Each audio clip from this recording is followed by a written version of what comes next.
Saya anak Malaysia. Hey guys. Ini ada seorang kakak tu sudah mau raya dah. So yang akak ni dia ada pinjam tempat lain lah. So akak yang pinjam tempat lain tu you pinjam berapa? 5,000. 5,000. Okay. Bulan bayar berapa bulan-bulan? 750. So yang itu dia berapa bulan tempoh masa tu? Tu bayar bunga je. Hah? Bayar bunga saja 750. So sudah berapa lama bayar sana? 2 tahun lebih. 2 tahun lebih. Saya kira 2 tahun dah. 75 5,000. 15% ambil bunga saja. Kira 2 tahun. Wah. Sudah bayar 20 lebih yang bunga saja. So yang sana kena settle berapa kak? 5,000 dalam. Wah. Pinjam 5,000, bayar 20 lebih, lagi mau settle 5,000 lagi ya. So itu you jumpa dekat mana? Dia itu tempat syarikat itu kat mana tu? Tak tahu, tu ambil jumpa dekat luar saja. Jumpa dekat luar. Tengok pelanggan ni yang tempat tu office semua tak tahu mana. Cuma jumpa di luar.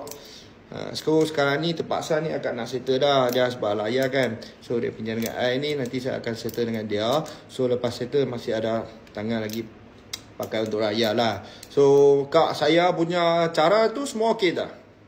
Okey, senang faham. Senang faham kan? So saya punya itu apa?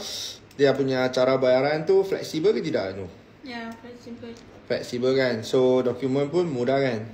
Dokumen mudah. Okay. So tak apa. I punya itu account. Pasal I settle orang, dia report, saya kena report. Ini account baru, saya masih mau settle orang lagi. So 15% bunga saja, pinjam 5,000, 75 itu untuk bunga saja. So sudah ambil 2 tahun lebih. You tengok depends lah. So saya punya dekat setahun lebih dah habis kan, tak sampai 2 tahun kan. Lagi cara fleksibel boleh habiskan cepat. So ada panggil recommend tak customer follow I saya mai. Ya, boleh. Siapa yang perlukan duit boleh cari Dewi lah. Okay, so yang tempat tu nanti kira bank in sajalah. BI je. Okay, nanti you tak apa, you bagi tahu nanti you mau settle, lepas tu I pergi bank in, then you suruh dia bagi surat settlement lah. Okay. So guys, sebelum pinjam tu ingat dulu, tengok ni akak tak tahu dia pinjam kena 15%, dia pun tak tahu. Sampai 2 tahun lebih dia bayar. So dah kena 20,000 lebih dah.